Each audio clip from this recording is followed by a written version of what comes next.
আব্দুল সালাম বিন্দু সাহেবকে 17 বছর এই যে অন্ধকার জীবনে রেখে দিয়েছিল একটা আবদ্ধ ঘরে। কি দিয়ে? আমার জীবনের 3টা বছর কেড়ে নিল বিনা কারণে। কি দিয়ে? যারা জমি জাল দলিল করে নেয়। কি দিয়ে? না, এই এলাকায় মনে হয় জমি এখন জাল দলিল হয় না। বহু মানুষ আছে, দেখতে ভালো লাগে, ভাইয়ের জমি আসতে করে নিজের নামে জাল দলিল করে লিখে দিয়েছে। যারা একে শরীর ফাঁকি দেয়, নিজের ভাই হোক, বোন হোক, মেয়ে হোক, ফুফু হোক, শরীর যারা ফাঁকি দিয়েছে, স্পষ্ট কথা, আপনার 2টা ক্ষতি হবে। ওই দিন থেকে কোনোদিন আর জীবনের কোন ইবাদত আল্লাহর দরবারে কবুল হবে না। শরীর যারা ফাঁকি দেয়, একজন আমার হাত তালিবে মনে হয় ঝামেলা হয়েছে। 2 নম্বরে, আপনি যখন মারা যাবেন আপনার ঈমান নসিব হবে না, আপনি বেঈমান হয়ে পারবেন। বলেন তো, অন্য বছরের কথা বাদ দিলাম, এই 17 বছর যারা দায়িত্বে ছিল এরা কত কিছু মেনে খেয়েছে মানুষের, হয় ভাইয়েরটা, বোনেরটা, সন্তানেরটা, ফোফরটা, না জনগণেরটা। যারা জনগণের সম্পদ এভাবে মেনে খেয়েছে, এক পদ্মা সেতু বানাতে যদি 1000 কোটি টাকা লাগে, আপনি টাকা নিয়েছেন 3000 কোটি টাকা, ওইটা দিয়ে আরো 3টা বানানো যেত। এইভাবে যারা আত্মসাৎ করলেন, যেদিন এরকম কর্মকাণ্ডে আপনি জড়িত, ওই দিন থেকে আপনার জীবনের কিচ্ছু কবুল হয় না। তাহলে আপনি হজ করেছেন, হজটা মাঠে মারা গেছে, এই কথা বললেন না কেন? আপনি মাদ্রাসা বানিয়েছেন, মাদ্রাসা কবুল হয় না। আপনি যা করেছেন দুনিয়ায় ভালো কাজ ওই পর্যন্ত শেষ, আর আকাশে ওঠে না। 2 নম্বরে, আপনি যখন মারা যাবেন, এই সম্পদগুলো তাকে ফেরত না দিয়ে, এই হক যদি আদায় না করে মারা যান, আপনি ঈমান পাবেন না, বেঈমান হয়ে মরবেন। তিরমিজি শরীফের এই হাদিসকে আমি মানিয়ে বললাম, জবাব দেন, মানিয়ে বললাম। আমাদের জীবনে যেন এর পুনরাবৃত্তি না ঘটে। আবার যারা করেছে তো করেছে, আমরা যেন আর না করি, নাকি আমরা আবার করার জন্য প্রস্তুতি নেব? আমরা সতর্ক হবো ইনশাআল্লাহ। অনেক মানুষের যে মেয়েরা বিভিন্ন জায়গায় যারা বোনের জমি মনে করেছে, বোনের জমি নয়, মাঠের তা দিলাম, বাড়িটা দেওয়া লাগবে কেন? ওইটা কি আপনার বাবা জন্ম দেয়নি, নাকি ও কি ডাউনলোড করে নিয়ে এসেছে? আপনি বাবা জন্ম, এই জন্য আপনার জমি সব জায়গায় পাবেন, বাড়ি পাবেন, মাঠে পাবেন। আর মেয়েটা আপনার বোন না, ওরা আপনার বাবা জন্ম দেয়নি, ওরা শুধু মাঠের তা দেবেন আর বাড়িটা বলবেন তোর জন্য দোয়া করে দিলাম, যা মাঝে মাঝে আসবি। একটা কথা হইতো, সাহাবায়ে কেরাম যখন জমি জায়গা বাড়ি ঘর ভাগ করতে, খাবারের জন্য যে পানি খেতে গ্লাস লাগে, এই গ্লাস পর্যন্ত বোনকে ভাগ করে দিতে। এরকম মানুষ দেশে পাওয়া যায় খুব কম। এই কথা বললে না কেন? আরে এইটা আসল জিনিস। নামাজ তো মানুষ এমনি করবে, রোজা তো মানুষ রাখবে, কিন্তু এই বাস্তবতার ইবাদত গুলো মানুষ অধিকাংশ গুলো করতে চায় না। বলে এ আর কি, এতটুকুই কিছু হবে না, মানে আপনি টের পাবেন যখন দেখবেন মারা যাওয়ার পরে যে কিছুই কবুল হয়নি, তখন টের পাবেন। আল্লাহ আমাদেরকে তুমি বাঁচাও, বলেন আমিন। এই কলমের দ্বারা শত অপরাধ দুনিয়াতে হয়, পৃথিবীর অন্য কিছু দিয়ে এত অপরাধ হয় না। আরে কলম দ্বারাও শত ভালো কাজ হয়, পৃথিবীর অন্য কিছু দিয়ে এত ভালো কাজ করা যায় না। হুমায়ুন আহমেদের নাম শোনেননি? এটা মনে হয় টাঙ্গাইল না? ওর বাড়ি ছিল মনে হয় নেত্রকোনা। অনেক যতগুলো বই লিখেছে তার ভেতরে অন্যতম একটা বই পবিত্র ভালোবাসা। পড়েছেন কোনদিন? আমি উপন্যাস পড়েছিলাম, পরবর্তীতে এটা দিয়ে সিনেমা বানিয়েছি। বাংলাদেশে নেকেড মহিলা যত আছে তার ভেতরে অন্যতম একজন, রাজশাহী বাড়ি, ওই মহিলাকে দিয়ে নায়িকা বানিয়েছে এবং নায়ক বানিয়েছে চট্টগ্রামের একজনকে দিয়ে। হিন্দুর পাঠ দিয়েছে তাদের। আর মুসলমান বোরকা পরা একটা মেয়ে, কলেজের ছাত্রী, আর এই হিন্দু এই বেটার সাথে মন দেওয়া নেওয়া, শেষ পর্যন্ত তারা পালিয়ে দিয়ে। এই যে হিন্দু আর মুসলিম 2 জন ছেলে মেয়ে বিয়ে করেছে, এই বিয়ে কি জায়েজ? বলেন। ওয়ালা তানকিহুল মুশরিকিনা হাত্তা ইউমিনু, যতক্ষণ পর্যন্ত একজন অমুসলিম এই ঈমান গ্রহণ না করবে তার সাথে আত্মীয়তা করা জায়েজ নেই একজন মুসলিম। এই ঘোষণাকে আমি মানালাম। বলেন বলেন। আমরা দেখেছি বাংলাদেশে অনেকে এই কাজ করেছে, ছেলে মুসলমানের মেয়ে খ্রিস্টানের। এটা আমি মানালাম না? এদেশে হয়নি? একে বিয়ে হয়েছে। কোরআন হাইলাইট করে আপনি কোরআনকে বাদ দিয়ে পারিবারিক জীবন গঠন করলেন আর বলেন যে আমি দেশপ্রেম দেখিয়েছি, আমার পোশাক আশাক যা আছে সব বিদেশি, আমার মাথার যে ক্যাপ ছিল ওটা বিদেশি, সকালবেলা যে বিরাজ করে এসেছে ও বিরাজও বিদেশি, প্রেস বিদেশি, পায়ের জোতা থেকে শুরু করে মাথার সব কিছু বিদেশি, বিয়ে করেছে বিদেশি, সন্তানাদি বিদেশি, আর দাবি করে দেশি। এরকম মানুষ দেশে ছিল না? বলেন। আমাদের এখানে শিক্ষা নেওয়া দরকার। এই যে লোকটা বই লিখে চলে গেল, এই মুসলিম মেয়েটাকে, এই বোরকা পরা মেয়েটাকে কালার করার জন্য বইটা লেখা হয়েছে যে মুসলমানদের বোরকা পরা মেয়েরা, পর্দাশীল যারা পর্দাশীলা এই মহিলারা কত নিচে নামতে পারে। এই সিনেমাটা প্রায় 4,500 ভাষায় রূপান্তর হবে, বিভিন্ন দেশে যাবে, ডাবিং হয়ে ওই দেশের ভাষায় মানুষ দেখবে। মুসলমানরা নাই কিছু মনে করলো না, কিন্তু অন্য ধর্মের যারা আছে তারা ইসলাম যারা দেখতে পারে না, ওরা খারাপ ধারণা করবে না করবে না? যিনি লিখেছিলেন উনি তো মারা গেছে, কিন্তু এই লিখিত বই, এই নভেল, নাটক, সিনেমা কি মরে গেছে? যতদিন পর্যন্ত থাকবে শত মানুষ ইসলাম এবং আল্লাহর এই বিধান পর্দা নিয়ে খারাপ ধারণা করবে, ওর আমল নামায় এই গুণাগুলো সেটাই থাকবে। আল্লাহ এই জন্য সার না দিয়ে আওসার দিয়েছে। আপনি হয়তো মারা যাবে, আমার এই যে 33 বছর বয়স, 33 বছরে যদি আমি 33 মন গোনা করে মারা যায়, ওই গোনার বোঝা আল্লাহ আমার মাথার উপরে চাপিয়ে দিয়ে তো আমার বিচার শেষ হয়ে যাওয়ার কথা। কিন্তু আমার মাথার উপর যদি কিয়ামত আসতে আসতে 33,000 মন গোনা আল্লাহ চাপিয়ে দেয়, আমার কথার অর্থ বুঝেছে? ওই যে উনি কলম দিয়ে যে লিখেছিল মারা গেল, উনি হয়তো মারা গেছে 70-80 বছর বয়সে, 80 মন গোনা নিয়ে। কিয়ামত আসতে আসতে এটা 80,000 মন হবে না? এরকম কোন কাজে যেন আমরা জড়িত না হয়। খালি সাদগায়ে জারিয়ার নাম শুনি, এর পাশাপাশি যে গোনায়ে জারিয়াও আছে অনেকে আমরা জানি না। খালি সাদগায়ে জারিয়া আছে, গোনায়ে জারিয়া নেই। এজন্য আমার কথা ছিল সর্বপ্রথম আল্লাহ যেহেতু কলম বানিয়েছে, আর কলম দিয়ে যত ভালো কাজ এবং মন্দ কাজের সূচনা হয়, আমরা কলমের ব্যবহার সঠিকভাবে করতে চাই। আগামীতে কোনো জায়গায় কোনো কিছু লিখলে সঠিকটা লিখবে। আজকের প্রধান আলোচক উনি কেন্দ্রীয় সদস্য বাংলাদেশ মাজলিসুল মুফাসসিরিন, এটা আলেমদের একটা সংগঠন সারা বাংলাদেশে। এই জন্য জেলার সহসভাপতি এই নিম্ন পদটা দেওয়ার আর দরকার নেই। আল্লাহ তার আলোচনা কবুল করেন। সার্বিক তত্ত্বাবধানে যিনি আছেন জনাব আমিনুল ইসলাম, জনাব ফরহাদ আলী। এই মাহফিলে উপস্থিত আছেন মাওলানা হুসাইন আহমেদ মাহফুজ সহ নামনা জানা বহু আলেম ওলামা আছে। বিশেষ করে আপনাদের 201 গম্বুজ মসজিদ, এই টাঙ্গাইল জেলা অন্য কেউ অনেকে না চিনলেও এই মসজিদটা অন্তত চিনি।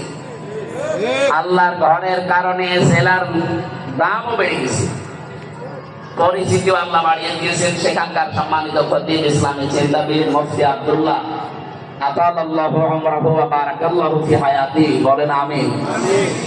সম্মানিত ভাইয়েরা, আপনারা বসতেও পারছেন না, কারণ সারাদিন সারা রাত বৃষ্টি হচ্ছে। ভেজা জায়গায় যারা দাঁড়িয়ে আছে, কোন ইবাদতে যদি কষ্ট বেশি হয় ওই ইবাদতে সওয়াব বেশি হয়। আমার মনে হয় এটা যদি আরামে শান্তি নিয়ে বসে শুনতে পারতেন যে সওয়াব হয়তো আজকে ডবল সওয়াব হবে। কি কথা বলেন না কেন? এখানে কষ্ট যারা করছেন, স্বীকার করলেন, আপনাদের সওয়াব যেন আল্লাহ পরিপূর্ণ করে ডবল করে দেয়।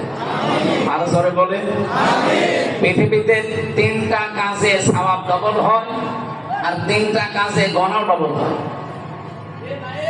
3টা কাজে সওয়াব বেশি হয়, ডবল হয় কোন কাজে? তার 1 নম্বরে কোরআনের জন্য যদি কেউ কষ্ট করে, ওই কষ্টের জন্য আল্লাহ তাকে সওয়াব ডবল দেবে। জিহাদের ময়দানে যদি কেউ কাজ করে, ওই জিহাদের কারণে আল্লাহ তার সওয়াব দেবেন ডবল। পরিবারস্থ লোকদের জন্য কোনো মানুষ যদি দুনিয়াতে কাজ করে, পরিবারের মুখে হালাল খাবার তুলে দেওয়ার জন্য যারা শ্রম দেয়, কষ্ট করে, আল্লাহ তাদের সওয়াব, উজরত, পারিশ্রমিক ডবল দেবে। সিস্টেম অফ বিষয় দেখুন, এই দুনিয়াতে যারা তিনটা অপরাধ করবে, ইউবাসু লাহুল আযাবু ইয়াউমাল কিয়ামা ওয়া ইয়াখলুদ ফীহি মুহানা। সূরা ফুরকানের ভেতরে আছে ৭০ নম্বর আয়াতে আল্লাহ জানিয়েছেন, এই পৃথিবীর ময়দানে শেষ করার পরে কিয়ামতের দিন তাদের এই শাস্তিগুলো আমি আল্লাহ ডবল করে দেব এবং নিকৃষ্ট একটা জায়গায় অবস্থান করার জন্য তাদেরকে পাঠাবো, চিরকাল সেখানে তারা থাকবে। এই যে তিনটা অপরাধের শাস্তি ডবল হবে, আমাদের জীবনে যেন এগুলো না আসে। ওয়াল্লাযীনা লা ইয়াদউনা মা'আল্লাহি ইলাহান আখার। এক নম্বরে দুনিয়াতে যারা আল্লাহকে ডাকে কিন্তু তার পাশাপাশি অন্য কাউকে ডাকে। আপনি আল্লাহকে একেবারেই ডাকে না, তারা ওয়াল্লাযীনা লা ইয়াদউনা মা'আল্লাহ, মা মানে সঙ্গে সাথে, আল্লাহকে ডাকে ইলাহান আখারা, কিন্তু অন্য কাউকে এর সাথে তারা জড়িয়ে দেয়। আর এই গণাটা সবচাইতে বেশি বাংলাদেশ আর ভারতে। কি ঘুমাচ্ছেন আপনারা? আজকে থেকে আপনি আল্লাহকে ডাকবেন, পাশাপাশি অন্য কাউকে আর ডাকা যাবে না। বিভিন্ন দরগায় বিভিন্ন মাজারে, কত জায়গায় দেখবেন দরবারে আল্লাহকে ডাকছে, পাশাপাশি আর একজনকে জুড়ে দেয়। এটা ব্রাহ্মণবাড়িয়া, কুমিল্লা এলাকায় বেশি পাবেন। কিছুক্ষণ আল্লাহর নামে ডাকাডাকি করার পরে দেখবেন আলী বাবা, শাহ আলী বাবা, কেল্লা বাবা, ফতে বাবা, খাজা বাবা, ন্যাংটা বাবা পর্যন্ত বলে। একটা মানুষ যদি ন্যাংটা হয়, ওরা দেখলে আপনি বাবা বলবেন না, তাড়িয়ে দেবেন, সেটাও অনেকের কাছে বাবা। এই যে আপনি আল্লাহর নামের পাশাপাশি কিছুক্ষণ পরে অন্য কাউকে ডাকলেন, আপনার শাস্তি ডবল হবে। আপনি বুঝে ডাকেন আর না বুঝে ডাকেন। যেহেতু এতদিন অনেকে জানতেন না, আজকে জানলেন। এমনকি সূরা আরাফের ভেতরে কড়া নিষেধ, ওয়ালিল্লাহিল আসমাউল হুসনা ফাদউহু বিহা ওয়া যারুল্লাযীনা ইউলহিদুনা ফি আসমাই। সূরা আরাফের 181 নম্বর আয়াতে আছে, রব্বুল আলামিন বলেন, এই পৃথিবীর ময়দানে আমার বহু সুন্দর সুন্দর নাম আমি পাঠিয়েছি, ডাকো, যে নামে পারে ডাকো। কিন্তু সাবধান, আমার নামকে যারা ইলহাদ করেন, যারা পরিবর্তন করে দেয়, উল্টা পাল্টা করে ডাকে, তাদের সাথে ডাকবা না। এখানে আল্লাহকে ডাকতে হলে তার নির্ধারিত যে নামগুলো আছে, আল্লাহর নাম আছে তাফসীরের ভেতরে প্রায় ৫,০০০, আর ওই কায়দা পড়তে গিয়ে পাবেন কমপক্ষে ৯৯টা। যে কোনো নামে আমরা ডাকতে পারি আল্লাহকে। ইয়া রহমান বলেন, ইয়া রহিম বলেন, ইয়া গফুর বলেন, ইয়া গফফার বলেন, কিন্তু ইয়া আলী বাবা বলা যাবে?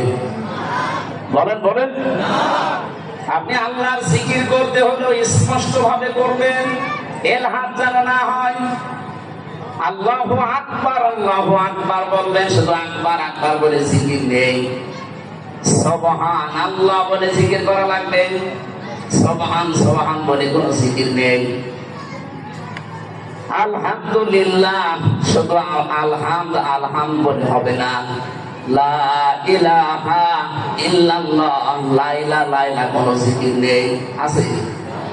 বলেন এই কালিমাকে খণ্ডন করা যাবে না, পুরাপুরি করবেন। লা ইলাহা ইল্লাল্লাহ, জবান বলে কালিমাটা পড়েন, লা ইলাহা ইল্লাল্লাহ, লা ইলাহা লা ইলাহা ইল্লাল্লাহ, লা ইলাহা ইল্লাল্লাহ মুহাম্মাদুর রাসূলুল্লাহ। জিকিরের যে 4টা শব্দ বললাম, যদি জিকির করতে চান জীবনে এই 4টা শব্দ দিয়ে করবেন। সুবহানাল্লাহ, আলহামদুলিল্লাহ, আল্লাহু আকবার, লা ইলাহা। এর বাইরে কোনো শব্দ নেই জিকিরের। যদি থাকে ওটা দোয়া দরুদ। আল্লাহর নামের ব্যাপারে কোনো ছাড় নেই। আমাদের আমার মনে হয় এই টাঙ্গাইল, এরপরে ঢাকা এলাকা, এগুলো এই সমস্যাটা একটু কম আছে। তারপরেও সচেতন করলাম, যদি এরকম কোন ভ্রান্ত ধারণায় কেউ থাকে, আপনার শাস্তি কিন্তু ডবল হবে। 2 নম্বরে ওয়াল্লাযীনা লা ইয়াদউনা মা'আল্লাহি ইলাহান আখার ওয়া লা ইয়াকতুলুনা আন-নাফসাল্লাতী হারামাল্লাহু ইল্লা বিল হক। এই পৃথিবীতে যারা অন্যায়ভাবে মানুষকে হত্যা করে, এটা দেশে ছিল না? কিছু না করলেও 2732 জনের তালিকা সরকারিভাবে প্রকাশ হয়েছে। এইটা তো হত্যাকারী আপনি সরাসরি করেছেন অথবা ইঙ্গিত দিয়েছেন। কথা বলেন না কেন? হত্যার সাথে যারা জড়িত তাদের শাস্তি ডবল হবে।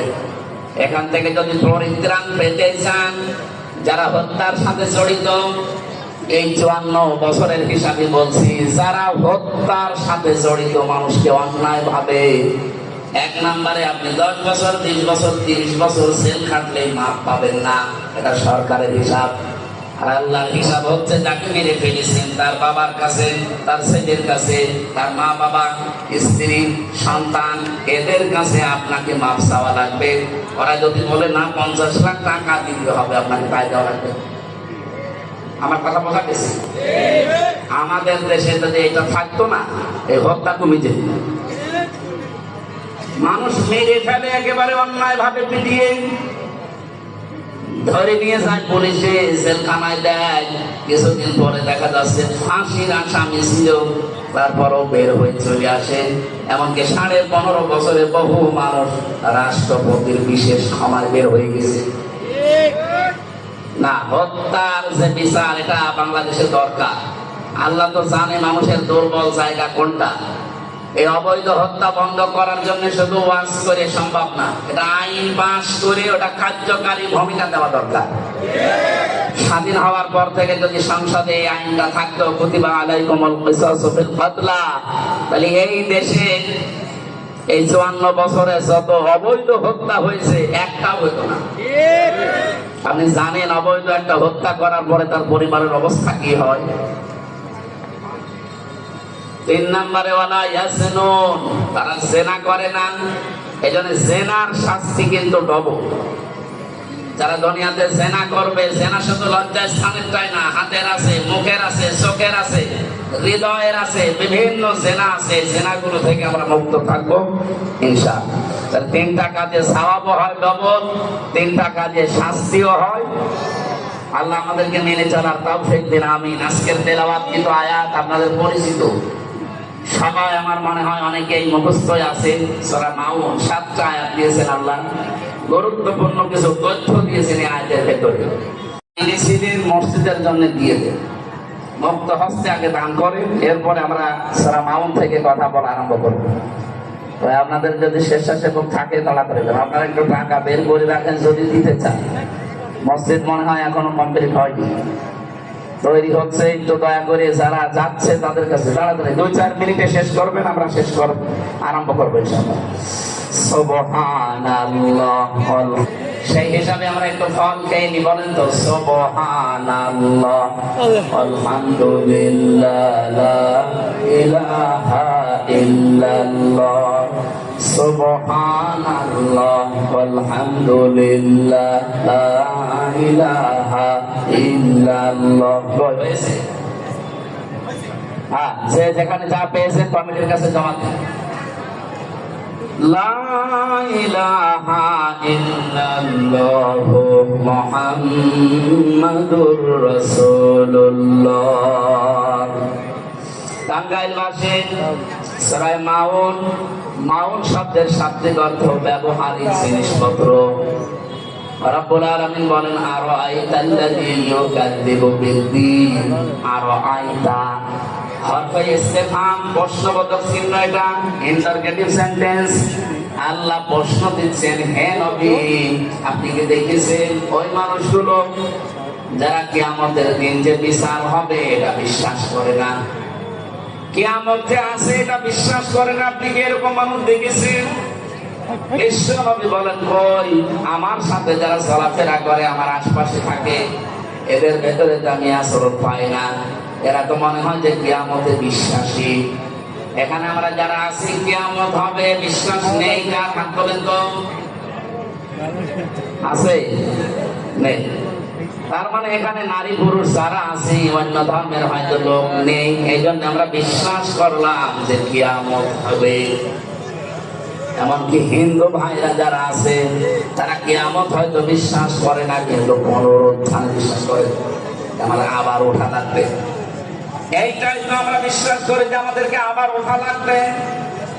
ওদের বিশ্বাস হচ্ছে পৃথিবীতে আমাদেরকে আবার ফেরত পাঠানো হবে আমাদের ভালো কাজ মন্দ কাজের কারণে। ভালো কাজ করলে ভালো ভালো মানুষ করে পাঠাবে, আর মন্দ কাজ করলে কুকুর শিকার বিড়াল করে পাঠাবে। তা আমাদের বিশ্বাস আমাদের মারা যাওয়ার পরে আবার ওঠা লাগবে। এরপরে আবার ফিরে যাওয়া লাগবে আল্লাহর কাছে। সাহাবীরা জিজ্ঞাসা করলেন, হে নবী, আয়াতটা নাযিল হওয়ার পরে আল্লাহ কি আপনাকে আর কিছু জানিয়েছে? নবীজি বললেন, এ পর্যন্ত নাযিল হওয়ার পরে ফেরেশতা জিবরাইলের সাথে আমার কথোপকথন হচ্ছিল। দেখো, আমি তো কিয়ামতের অবিশ্বাসী মানুষ আমার সামনে পাই না, আমার আশপাশে যারা আছে এরা তো সব দেখি কিয়ামতে বিশ্বাসী। রব্বুল আলামিন বলেন, না ফাযালিকাল্লাযী ইয়াদউল ইয়াতীম। হে নবী, কিয়ামত বিশ্বাস করে না ওই মানুষগুলো যারা এতিমের গলায় ধাক্কা দেয়। টাঙ্গাইলবাসী ইয়াতীম মানে কি? আমরা অনেকেই বলি মা বাবা যাদের নেই এরা এতিম। হুমায়ুন সাহেবের মা বাবা আছে, এটা এতিম। এতিম অনেক, কিন্তু অনেক বুড়ো এতিম। আমার মা বাবা আছে, আমি তো আর এতিম না। এতিম কাকে বলে অনেকে আমরা জানি না। তমন শব্দ আমি একটা অভিধানে দেখেছিলাম, তমন শব্দ থেকে এই শব্দটা যদি একাম, এটা আর একটা অভিধান। যার খাদ্যের জন্য হাহাকার, খাবারের জন্য যারা চেষ্টা চালিয়ে বেড়ায়, এই মানুষগুলোই এতিম। কোরআনে কারিমে সূরা তালাতের ভেতরে আমি তাফসীর পড়তে গিয়ে একটু আশ্চর্য হয়ে গেছি এখানে আমার নিজের কাছে। আল্লাহ পাক বলেন, দুনিয়াতে সফল হওয়ার জন্য কত মানুষ কত লাইনে কাজ করে। আপনি কি জানেন যারা সফল হবে তাদের কাজ দুনিয়ায় কি কি হবে? ফালাকতা হামাল আকাবাতা ওয়া মা দারাকা মাল আকাবা। হে নবী, ওরা গিরিপথ পাড়ি দিতে রাজি না, অথচ এই গিরিপথ, এই কঠিন দুর্গম পথ পার হয়ে আমি আল্লাহর জান্নাত অপেক্ষা করছি। তো পৃথিবীর অধিকাংশ মানুষ এই গিরিপথ, এই দুর্গম পথ পাড়ি দিতে রাজি না। আপনি কি জানেন সে পথটা কি? আকাবা নামে যে পথ, গিরিপথ দুর্গম, এটা কি আপনি কি জানেন? যেটা মানুষ পার হতে চায় না। ফাক্কু রাকাবা, এটা হচ্ছে দাসত্ব মুক্তিকরণ। এবার একটু খেয়াল করে দেখেন, বাংলাদেশে দল মত জাতি বর্ণ ধর্ম আমরা নির্বিশেষে যারা আছি, আমি হিসাব করে দেখলাম ৭২টার উপরে দল এই দেশে আছে। কতগুলো বলেন বলেন? সব দলের কর্মসূচির ভেতরে সফলতার মাপকাঠি নেই। সফল দুনিয়া আখিরাতে যদি হতে চান তাহলে ফাক্কু রাকাবা, এইটা আপনার হাতে দেওয়া লাগবে। হে নবী, এই মানুষগুলো পৃথিবীতে মানুষের গোলামি থেকে, দাসত্ব থেকে যারা মুক্ত করার জন্য কাজ করে, আমি আল্লাহ বলছি উলাইকা আসহাবুল মাইমানা, এরা সৌভাগ্যশালী, এরা সফল। ৭৩টা দলের সেই দলের কর্মসূচিতে মানুষকে মানুষের গোলামি থেকে, দাসত্ব থেকে মুক্ত করার জন্য যারা কাজ করছে তারা সফল। এক কথা বলছেন? আর আমি নিজে হিসাব করে দেখলাম, এই বাংলাদেশে এই কর্মসূচির প্রথমেই পালন করে জামাত ইসলামী। এরা চায় মানুষকে মানুষের গোলামি থেকে, দাসত্ব থেকে মুক্ত করে আল্লাহর গোলাম বানাতে। কারণ আল্লাহুল খালকু ওয়াল আমরু, জমিন বানিয়েছে আল্লাহ, এখানে সিদ্ধান্ত চলবে কার?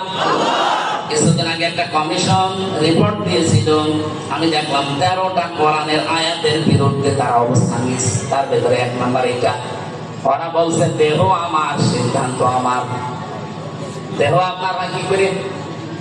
আপনার বাবা আর মা শুধু বিছানায় ছিল, এতটুকু শেষ। বাকি যা করার সব এই হামসা পর্যন্ত কে করেছে? বলেন বলেন। ফালিয়ানজুরিল ইনসানু মিম্মা খুলিক খুলিকা মিন মাইন দাফিকিন ইয়াখরুজু মিন বাইনিস সালবি ওয়াত তারাইব। রব্বুল আলামিন বলেন, হে পৃথিবীর মানুষেরা, একটু নজর করে দেখো না কি কি বানালাম। বাবার স্ফটিক দিয়ে দ্রুত গতিতে বের হয়ে যাওয়ায় না পাক পানি দিয়ে আমি আল্লাহ তোমারে বানিয়েছি। আল্লাহ এখানে সলবন 1 বছর দিয়েছেন, আর তারাইব দিয়েছেন 2 বছর। আরবি গ্রামার আমি পড়েছি, এই অভিধানগুলো দেখতে গিয়ে দেখলাম সলবন এটা পুরুষের লজ্জাস্থানকে বলে, আর তারাইব এটা মেয়েদের লজ্জাস্থানকে বলে। বলেন তো, মানুষ তৈরি করার জন্য মা বাবা দুজনের লাগে না একজন হলেই হয়? বলেন বলেন। কিন্তু বাবার ক্ষেত্রে আল্লাহ 1 বছর দিলেন কেন, আর মায়ের ক্ষেত্রে বহু বছর দিলেন? বহু বছর দিয়েছেন, 2 বছরও না। বহু বছর হয় তখন যখন 2 এর অধিক হয়। আল্লাহ বাবার ক্ষেত্রে 1 বছর দেওয়ার কারণ, বাবা শুধু বিছানায় ছিল এই এতটুকুই, কিন্তু মায়ের যেটা পেটে যে বহন করে 10 মাস 10 দিন, আজ পর্যন্ত কোন বাবা এটা টের পায়নি। পেয়েছে? 2 নম্বরে ডেলিভারির যে কষ্টটা, বিজ্ঞান এখন কষ্ট পরিমাপ করতে পারে, যে কষ্ট কি করে আপনি পান। এই যে সামিয়ানাটা যদি ভাইকে বলি এটা একটু পরিমাপ করে দেন, তো উনি ফিতা দিয়ে মেপে দিতে পারবে না। বলেন, কষ্ট যে আপনি পান এটা পরিমাপ করার যন্ত্র আছে। এই পৃথিবীতে যত পুরুষ মানুষ আমরা আছি, সর্বোচ্চ 45 ডিগ্রি 45 ইউনিট কষ্ট যদি আপনাকে দেওয়া হয়, আপনি মরে যাবেন। এর বেশি কষ্ট পেলে মানুষ তখন হার্ট অ্যাটাক করে, হার্ট ফেল করে। একজন মা আমাদের মুখ এই দুনিয়ায় দেখাতে গিয়ে 57 ইউনিট কষ্ট সহ্য করে। পৃথিবীর কত শক্তিশালী পুরুষ হোক এটা পারবে না। বলেন তো, কোথায় 45, কোথায় 57? 32টা নাড়ি ছিঁড়তে আসে একটা মানুষ। এরপরে 3 নাম্বার, 2 বছর পর্যন্ত সন্তানকে দুধ খাওয়ানো লাগে। এটা দুনিয়ার কোন বাবা আজ পর্যন্ত টের পেয়েছে? টের পাবে কি করে? বাবাদের মেশিন পত্র আছে? এটা সব আল্লাহ মাকে দিয়েছেন, যদিও দুধ খাওয়ানোর দায়িত্ব মায়ের না, দুধ খাওয়ানোর দায়িত্ব কিন্তু বাবা। প্রশ্ন আসতে পারে, এতদিন পরে নতুন কথা শুনলাম, বাবা দুধ খাওয়াবে, জিনিসপত্র পাবে কোথায়? দায়িত্ব বাবার, মা পালন করে দিচ্ছে। আপনি কোরআনে দেখবেন সূরা বাকারা 2 নম্বর পারা 17 নম্বর পৃষ্ঠার 1ম নম্বর লাইনে 233 নম্বর আয়াতে আছে, ওয়াল ওয়ালিদাতু ইরদি'না আওলাদাহুন্না হাওলাইনি কামিলাইনি লিমান আরাদা আইয়ুতিম আওলাদা। এটা মুযাক্কার শব্দ। এখানে যারা আরবি বসে, মুযাক্কার মানে পুরুষ আর মুআন্নাস মানে মহিলা। আল্লাহ মেয়েদের নাম না দিয়ে লিমান আরাদা আইয়ুতিম্মা দিয়েছেন। যে দুধ খাওয়ানোর দায়িত্ব বাবা, পালন করে দেয় কে? মা যদি এই খাওয়ানো বাদ দেয়, মায়ের গোনা হবে না। এটা আমার মনে হয় মাইকে না বলায় ভালো ছিল। এখন যদি আমার ম্যাডামের বাচ্চার বয়স এখন 8 মাস, বাড়ি যাওয়ার পরে যদি বলে তোমার মেয়ে তুমি নাও, কিভাবে দুধ খাওয়াবা খাওয়াও, আর আমারটা যদি খেতে হয় 5 লাখ টাকা দেওয়া লাগে, সাথে আমি ধরা পড়ে যাবো। কি বলে না যে ভুল হয়ে গেলে? এটা আমার মনে হয় মাইকে বলা ঠিক করে না, এটা কাটিং করে দিই। দুধ খাওয়ানোর দায়িত্ব পেলাম কার বলেন তো? বাবা। মা পালন করে দিচ্ছে 2 বছর পর্যন্ত। এই যে 3টা কষ্ট দুনিয়ায় কোনো বাবা পায়নি, এই জন্য আল্লাহ তারাই বহু বছর দিয়েছে। নবীজি আয়াতের ব্যাখ্যা করতে গিয়ে জানিয়েছেন, পৃথিবীতে বাবার চাইতে মায়ের সম্মান কমপক্ষে 3 গুণ আল্লাহ বেশি দিয়েছে। হক, তাদের মর্যাদা, সম্মান। আল্লাহ আমাদের মায়েদের প্রতি যে হক আছে এগুলো পালন করার তৌফিক দান। বলেন আমিন। আমি যে কথা জানাচ্ছিলাম, পৃথিবী তৈরি করেছে আল্লাহ, এখানে বিধান দেওয়ার ক্ষমতা একমাত্র কার? সুতরাং আমরা যদি সফল হতে চাই, তাহলে এই কাজ আমাদেরও হাতে নেওয়া লাগবে। আমরা চাই মানুষকে মানুষের গোলামি থেকে, মানুষের দাসত্ব থেকে মুক্ত করে আল্লাহর কাজ করা। আর এই কর্মসূচি জামাত ইসলামী বাংলাদেশের হাতে আছে। তারা চায় জমিন আল্লাহর বিধান চলবে কার?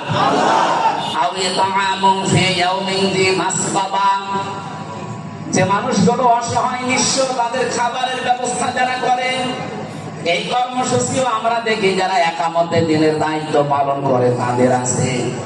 আগস্টের 5 তারিখের পরে কত জায়গায় বন্যা, জলোচ্ছ্বাস, কত জায়গায় দুর্ভিক্ষ পর্যন্ত লেগেছিল ফেনীতে, কুড়িগ্রামে। এই দেশে সবাই কম বেশি চেষ্টা চালিয়েছে, বাংলাদেশ জামাত ইসলামী সর্বোচ্চ এগিয়ে গেছে। কারণ তারা জানে সফল হতে হলে এই কর্মসূচি হাতে নেওয়া লাগবে। আমিরা জামাতের কর্মজীবন দেখেন না আপনারা? মুরব্বী মানুষ, 60, 62, 64 বছর বয়স, দাড়িগুলো পেকে, চুল পেকে সাদা হয়ে গেছে। এ পর্যন্ত পানির ভেতরে নেমে পড়ি গ্রামে ফেনীতে খাবার দিয়ে বেড়াচ্ছে। একটা করে এখানে 5টা কর্মসূচির কথা আছে। আমার যেহেতু আর একটা কাজ আছে, এই জন্য আমরা খুব তাড়াতাড়ি করছি। কিয়ামত তারা বিশ্বাস করে না যারা এতিমের গলায় ধাক্কা দেয়, এতিমের খাবারের ব্যবস্থা করে না। এতিম আঙ্গা মাকরাবা, নিকট আত্মীয়র ভেতরে যারা এতিম অসহায়, এই মানুষগুলোর পেছনে পাশে দাঁড়ানোর কথা আল্লাহ জানিয়েছেন কোরআনে। এরপরে ফাযালিকাল্লাযী ইয়াদউল ইয়াতীম দেওয়ার পরে দিয়েছেন ওয়ালা ইয়াহুদ্দু আলা তুআমিল মিসকিন। হে নবী, যারা মিসকিনকে খাবার দেয় না, এখানে সাকান থেকে এসেছে শব্দটা। বসবাস করার জায়গা নেই যাদের, এই মানুষগুলোকে ঘরও নেই, এদেরকে মিসকিন বলা হয়। যারা মানুষের মাথা গোঁজার ঠাঁই তৈরি করে দেয়, কিন্তু বাস্তবতা আমরা দেখি অনেকের ঘর আরো কেড়ে নেয়। তার মাথা গোঁজার ঠাঁই তৈরি করে দেওয়া, এতিম অসহায় যারা মিসকিন, এই মানুষগুলোকে নিজে খাবার দেওয়া, খাবারের জন্য উৎসাহ তৈরি করা। এই কর্মসূচিগুলো আমরা দল মত নির্বিশেষে যেন হাতে নিতে পারি, তাহলে আপনি কিয়ামতে বিশ্বাসী। আর যদি এই কাজগুলো না করেন, আপনি যতই নামাজ পড়েন, রোজা রাখেন না, আপনি কিয়ামত বিশ্বাস করেন না। এরপরে যে কথাগুলো আছে, কঠিন কঠিন বিষয় দিয়েছে। ফাযালিকাল্লাযী ইয়াদউল ইয়াতীম ওয়া লা ইয়াহুদ্দু আলা তুআমিল মিসকিন ফাওয়াইলুল লিল মুসাল্লিন। একটা আয়াতের ভেতরে হাজার হাজার কথা আছে। আমরা আরো আগের থেকে শুরু করতে পারলে আয়াতগুলো শেষ করতে পারতাম। এখন যে আবার মসজিদে ওঠা লাগবে, সময় নেই। 11টা বাজতে চলছে, আমি আর টানতে পারছি না। এখন আমি গোসলও করি না, সারা রাতের মধ্যে জাগা। এখন যে গোসল করে মসজিদে কথা বলবো, এই ফাওয়াইলুল লিল মুসাল্লিন থেকে, এখান থেকে আরম্ভ করবো। যতদূর পারি আমি আর মসজিদে কথা বলবো। যাদের সময় আছে আশপাশ থেকে যদি যেতে পারেন ওখানে যাবে। আল্লাহুম্মা আমিন। লা ইলাহা ইল্লাল্লাহ।